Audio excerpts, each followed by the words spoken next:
Murdoch enjoyed his life on the island of Sodor. His work with heavy goods always gave him peace and quiet. And the long countryside runs were always refreshing. The fresh air, the wind whistling past, his rhythmic puffing, and the birds chirping were all lovely.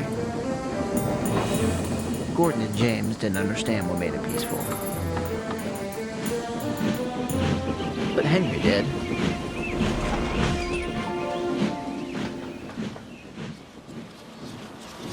Late one afternoon, Henry was getting ready for his goods train. Murdoch puffed in, looking annoyed. Henry noticed. It wasn't usual for the big tender engine. Something bother your peace and quiet, Murdoch? Henry called over. Crying baby? A shouting man? Oh, no. Today was nice as usual, Murdoch replied. But I swear it wasn't as smooth. Trucks causing you trouble. No, all was well with them. Faulty regulator. No, everything's smooth in the cab. And what's the matter? That's just the trouble, I don't know. Whoever it is, Said James, puffing up.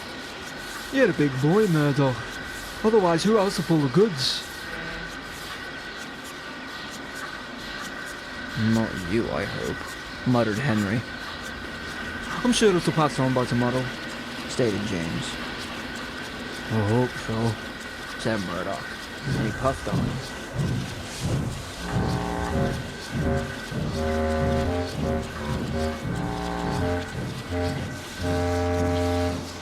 Yes, that really helps, James, Henry snarked. Of course it does. Everyone needs some encouragement. Prodded James.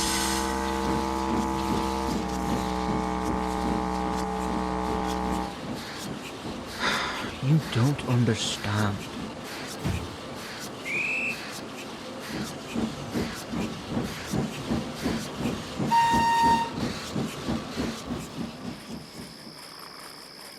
Later that evening, Gordon couldn't help but say something. I'm sure that whatever sort of problem our Murdoch has, he'll overcome it. After all, who would take the goods? That's what I said. Big job like that's only be reserved for a big engine like him. James declared. Well, Gordon, if he's out of the job for a day, Henry broke in. I suspect you would like to take his place, and James could take the express. Oh, that would be nice. I'd rather not. Said Gordon. Yeah. Who'd want that? All right, keep the express. Perhaps James would take it, What? he exclaimed. Why would I want to do that? Why can't you, Henry? I would. I'd be the choice for it anyway. I've said it before, dear James. You can't climb hills, Henry remarked as he glared.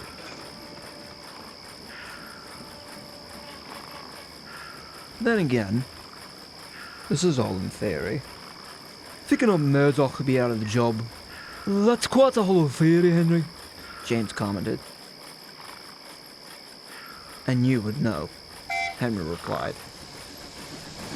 Suppose that it is nothing, Chimed in Murdoch. and today simply could have been better. Perhaps, noted Henry. But we'd have to see for tomorrow. Who knows, maybe it will be. But it wouldn't.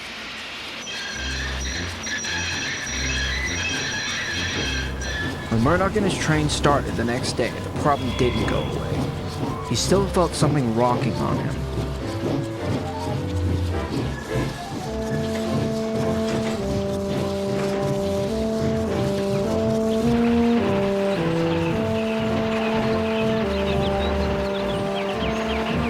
Further and further he went, the crosser and crosser he became.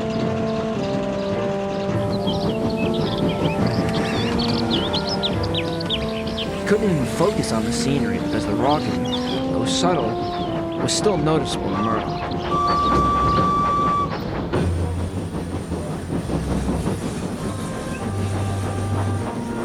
Try as he might to ignore it, he still found it annoying when he passed Vickerstown.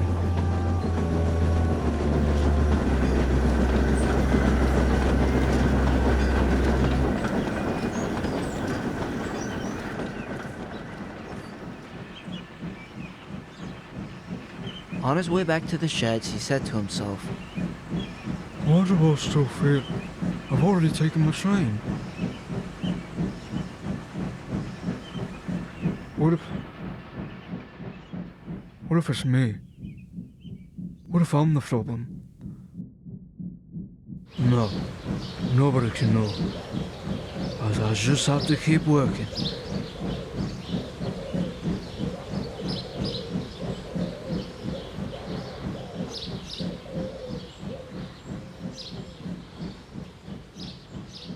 Murdoch? Murdoch jumped. Is everything all right? Yes, sir. Murdoch hesitated. Henry has told me that you felt your trip with the heavy goods was not smooth yesterday, the Fat Controller stated. Yes, sir. Muttered Murdoch. Is there something that you'd like to tell me?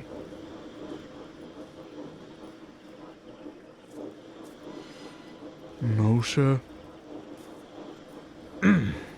Well, you know you can talk to me, Murdoch. Yes, sir. Replied Murdoch as he puffed off. Right.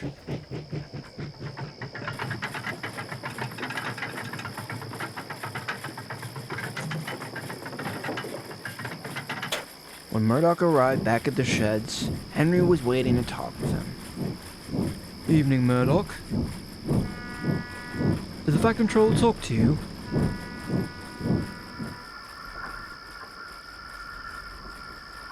Why did you tell the Fat Controller that I needed help? Well, you do, don't you? You didn't answer my question. I told him because I'm worried something's wrong with you. And would you answer me? Henry pleaded patiently.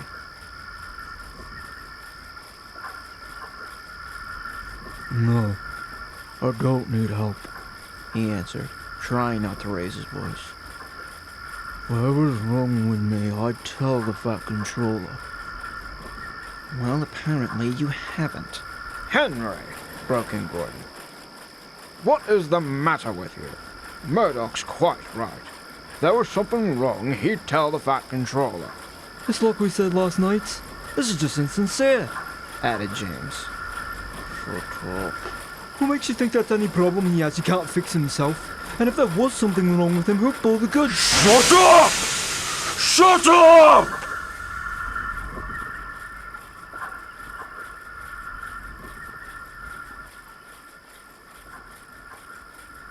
I'm going to the yard to sleep.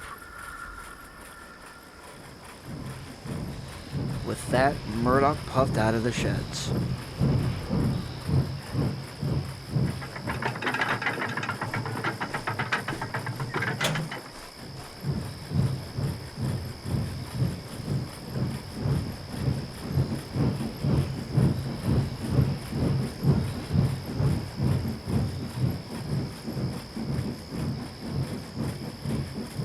Happy, are we? Good on you to bring down his confidence, Henry, retorted Gordon. What kind of a friend are you? Thinking that a big engine like him needs help? James added. Good grief, you two ought to be ashamed of yourselves. Just because he'd be out of the job for repairs doesn't mean that you would have to take his goods. What are you saying, Henry? I can. Oh. But would you? Well, Henry said it before. You can't climb hills. So you wouldn't and couldn't. You wouldn't either, Gordon. In case you haven't noticed, no one has pulled the express as much as you. What makes you think that you'd be put on goods? What's your point? that you two aren't considering Murdoch.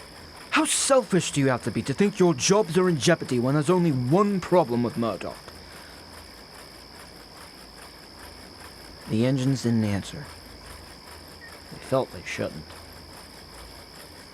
If you two have any good responses, fine. But I'm turning in. Good night. Henry puffed into his berth, leaving James and Gordon with much to think about.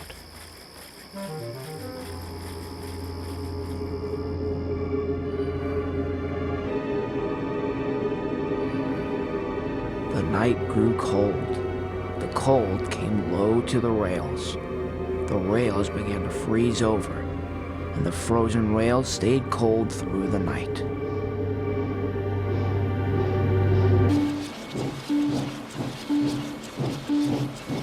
The next morning, Murdoch puffed down onto his heavy goods train. The cold rails were slippery now.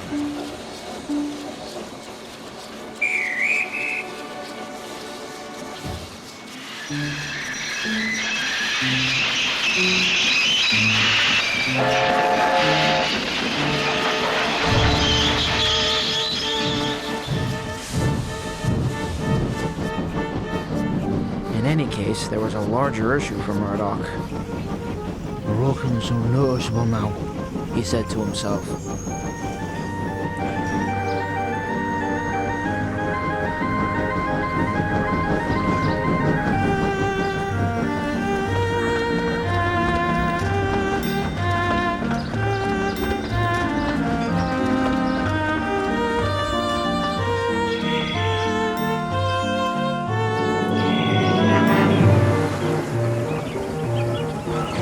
Patches of rails made Murdoch slip, and his wheels were starting to ache.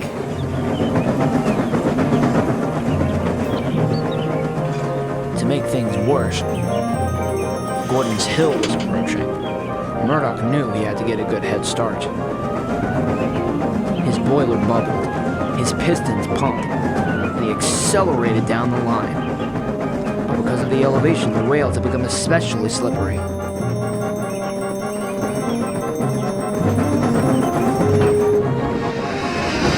The big engine slipped and skid on the rails.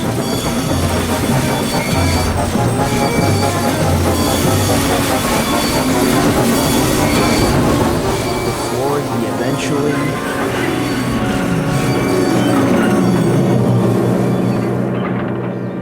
stopped.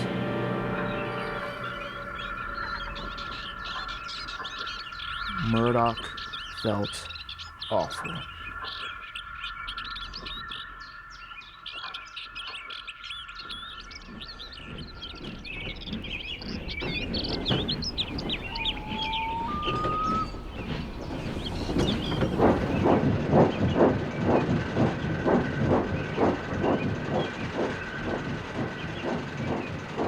Henry had just dropped off his tankers at Edward Station when he saw Murdoch backing down with his train. Henry was surprised, and soon pitied.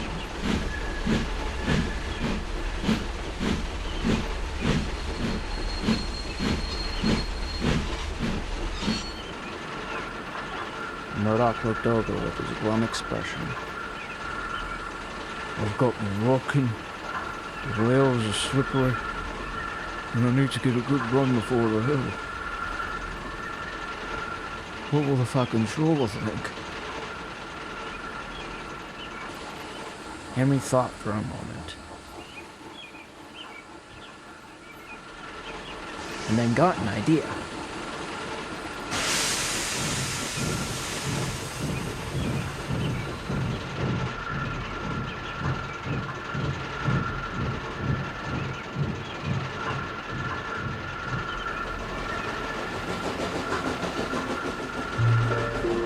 What are you doing? I need to do this. And you will, Henry declared. I'll help you. You don't need to do that. I know. Let's get moving. The guard's whistle blew, and the big engine sprang forward from the platform.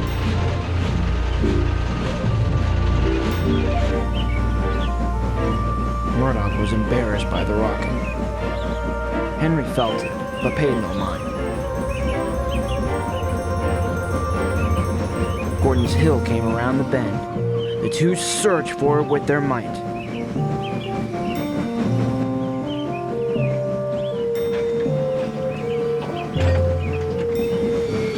manholes slipped, their sand poured, and their wheels skidded, but they pressed on.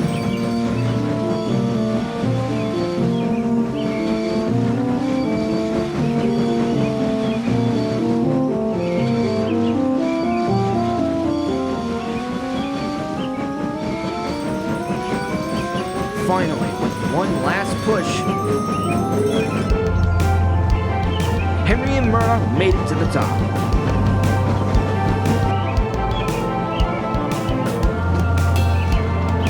They coasted down the hill with the wind whistling past.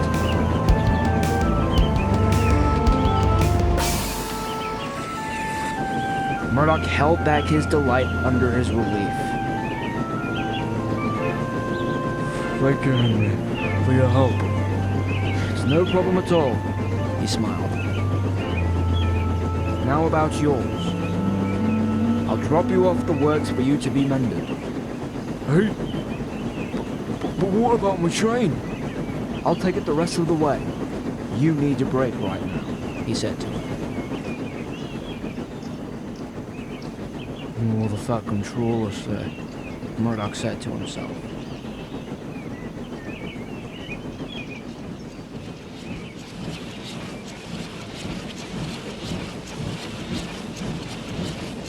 Murdoch backed down into the works. Henry whistled goodbye as he took the train up the line. Murdoch whistled back, but he felt dreadful inside.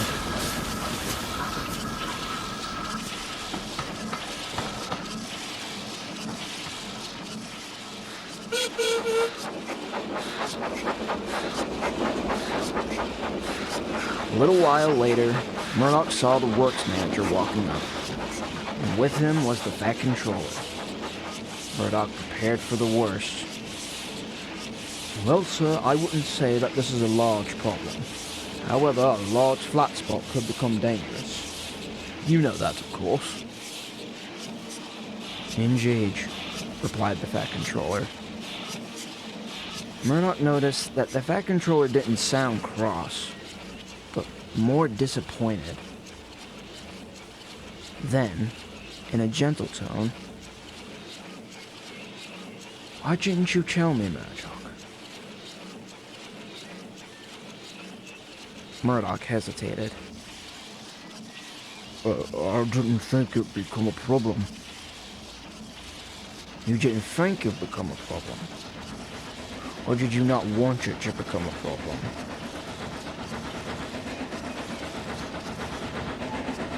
The latter. Murdoch, You need to tell someone about this. It doesn't have to be me. yes, sir.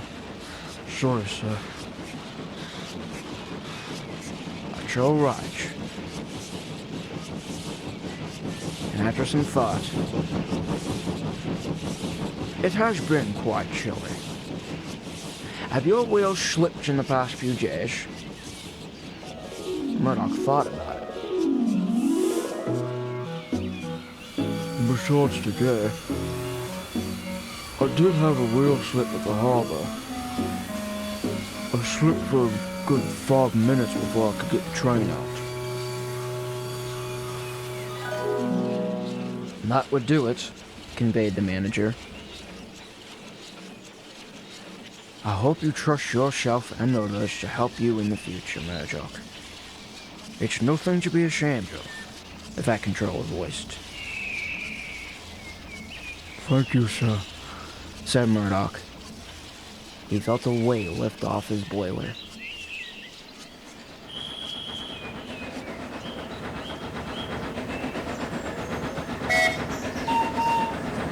The week passed and Henry had been taking the heavy goods. It was hard work, but he didn't mind. It's heavier than I remember. He said in the sheds. What did you expect with heavy goods, Henry? Declared Gordon. Besides, you're the one who volunteered to do it. Added James. Henry ignored them, but there was still a reply. Well, suppose you two would take it instead. Murdoch, old boy, good to see you, Gordon boomed. I'm sure Henry appreciates your returning. James followed. Murdoch smiled. I think you two would too. How could there be goods break down on Gordon's Hill, or leave late because of an out-of-order firebox? Henry couldn't help but chuckle. Murdoch puffed into his berth. Thank you for taking the heavy goods from me, Henry. Murdoch said. Oh, don't worry. You can have it back, Henry conveyed. It's much too big for me now. An engine of heavy duty should be the one to handle it. Fine by me. You help me, and I'll help you. Murdoch beamed. And Henry just smiled.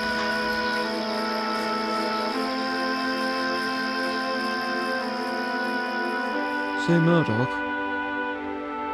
would you like to go with me somewhere tomorrow? Sure.